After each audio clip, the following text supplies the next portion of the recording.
الحمد للہ رب العالمین والصلاة والسلام علی خاتم الانبیاء والمرسلین محمد وآلہ وصحبہ اجمعین اما بعد رب اشرح لی صدری ویسر لی امری واحلل عقدۃ من لسانی یفقہوا قولی۔ برادران اسلام، درس قرآن کی اس نشست میں آپ تمام حضرات کا پرتپاک استقبال کرتا ہوں۔ السلام علیکم ورحمۃ اللہ وبرکاتہ۔ درس قرآن سے متعلق جو صورت ہے وہ سورۃ الشرح کا بقیہ حصہ ہے۔ اس کی 3 آیتیں اور ان 3 آیتوں کا ترجمہ اور تفسیر گزشتہ ہفتے ہو چکی ہے۔ آئیے ہم اس سورت کی بقیہ 5 آیتوں کی تلاوت کرتے ہیں، اس کے بعد ان آیتوں کا ترجمہ اور تفسیر سنتے ہیں۔ بسم اللہ الرحمن الرحیم، اللہ کے نام سے شروع کرتا ہوں جو بڑا مہربان نہایت رحم کرنے والا ہے۔ وَرَفَعْنَا لَكَ ذِكْرَكَ، اور ہم نے تیرا ذکر بلند کر دیا۔ فَإِنَّ مَعَ الْعُسْرِ يُسْرًا، بے شک تنگی کے ساتھ آسانی ہے۔ إِنَّ مَعَ الْعُسْرِ يُسْرًا، یقیناً تنگی کے ساتھ آسانی ہے۔ فَإِذَا فَرَغْتَ فَانْصَبْ، تو جب تم فارغ ہو جاؤ تو عبادت میں محنت کرو۔ وَإِلَىٰ رَبِّكَ فَارْغَب، اور اپنے رب سے دل لگاؤ۔ جیسا کہ عرض کیا جا چکا ہے کہ اللہ تبارک و تعالیٰ نے اس صورت کے اندر حضور اکرم صلی اللہ علیہ وسلم پر 3 احسانات کا ذکر کیا ہے۔ 2 تو وہ تھیں جن کا ذکر ہو چکا، یعنی سینے کا کھولنا، یعنی حضور اکرم صلی اللہ علیہ وسلم کو اللہ نے وہ ہمت دی، وہ حوصلہ دیا، وہ طاقت دی کہ آپ اللہ کی بات کو لوگوں کے سامنے بغیر کسی ڈر، بغیر کسی خوف، بغیر کسی ہچکچاہٹ اور ہیزیٹیشن کے آپ نے لوگوں تک اللہ کی بات پہنچائی۔ اور دوسرا جو احسان تھا اللہ کا حضور اکرم صلی اللہ علیہ وسلم پر، وہ یہ تھا کہ آپ کے اوپر جو نبوت کا بوجھ تھا، جو ذمہ داری تھی، جو ایک بہت بڑا برڈن تھا، اس کو اللہ تبارک و تعالیٰ نے ہلکا کر دیا۔ اس راستے کی جتنی بھی دشواریاں تھیں، جتنی بھی تکلیفیں تھیں، پریشانیاں تھیں، اللہ تبارک و تعالیٰ نے ان پریشانیوں کو آسانی میں تبدیل فرما دیا، یا بالفاظ دیگر ان پریشانیوں کا سامنا کرنے کی آپ کو اللہ نے صلاحیت اور طاقت دے دی۔ اس کے بعد جو تیسرا احسان ہے اللہ کا، وہ یہ ہے وَرَفَعْنَا لَكَ ذِكْرَكَ، اور ہم نے تیرا ذکر بلند کر دیا۔ ہم سنجیدگی سے سوچیں کہ یہ بات اس وقت کہی گئی تھی جب کوئی شخص یہ سوچ نہیں سکتا تھا کہ ایسا آدمی جس کے ساتھ گنتی کے چند لوگ ہیں اور وہ بھی صرف مکے کی سرزمین تک محدود ہیں، ان کی پہنچ صرف مکے تک ہی ہے، وہ آدمی پوری دنیا میں کس طریقے سے مشہور ہو جائے گا، کس طریقے سے وہ فیمس ہو جائے گا اور لوگ اس کا نام احترام سے لیں گے، کوئی سوچ نہیں سکتا تھا۔ لیکن اللہ تبارک و تعالیٰ نے ایسے حالات میں حضور اکرم صلی اللہ علیہ وسلم کو خوشخبری دی، اور حضور اکرم صلی اللہ علیہ وسلم کو اللہ تبارک و تعالیٰ نے پوری دنیا میں مشہور کیا۔ تو حضور اکرم صلی اللہ علیہ وسلم کو جو مشہور کرنے کا ایک کام تھا، وہ اللہ نے پہلے تو دشمنوں سے لیا۔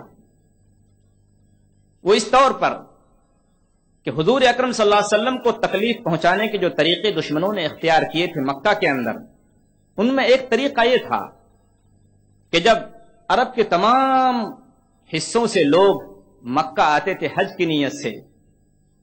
تو یہ کافر حضور اکرم صلی اللہ علیہ وسلم کے دشمن حاجیوں کے ڈیروں پر جاتے، ان کے خیموں اور کیمپوں میں جاتے اور ان سے کہتے کہ دیکھو یہاں مکے میں ایک شخص ہے جو ایسا جادو کرتا ہے کہ بھائی کو بھائی سے، باپ کو بیٹے سے، بیوی کو شوہر سے الگ کر دیتا ہے، تو تم لوگ اس سے بچے رہنا، تم لوگ اس کے پاس جانا مت، ورنہ تمہارے اوپر بھی اس کا جادو چل جائے گا۔ ان لوگوں کی نیت حضور اکرم صلی اللہ علیہ وسلم کو بدنام کرنے کی تھی،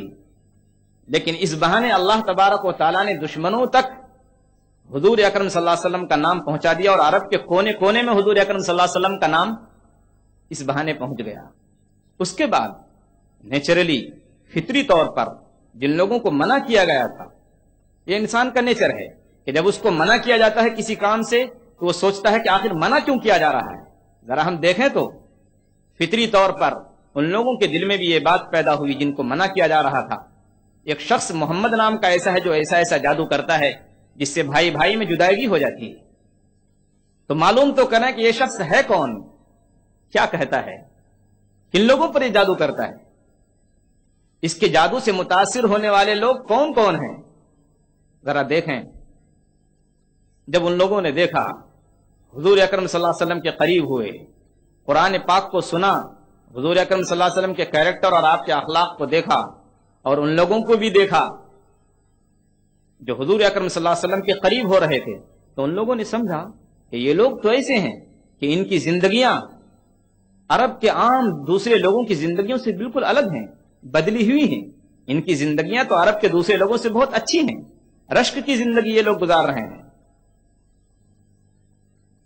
تب پھر وہ لوگ دھیرے دھیرے اسلام کے قریب ہوتے گئے اور وہ اسلام میں داخل ہو گئے. تو اللہ تبارک و تعالیٰ نے دشمنوں سے حضور اکرم صلی اللہ علیہ وسلم کو مشہور کرنے کا کام لیا. ایک مرحلہ تو حضور اکرم صلی اللہ علیہ وسلم کو مشہور کرنے کا یہ تھا.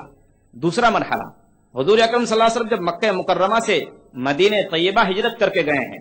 تو وہاں مدینہ کے منافقوں کو, یہودیوں کو, عیسائیوں کو اور دوسرے ان تمام دشمنان دین کو جو حضور اکرم صلی اللہ علیہ وسلم کو ہر طرح سے مغلوب کرنے کی کوشش کر رہے تھے, ہرانے کی کوشش کر رہے تھے,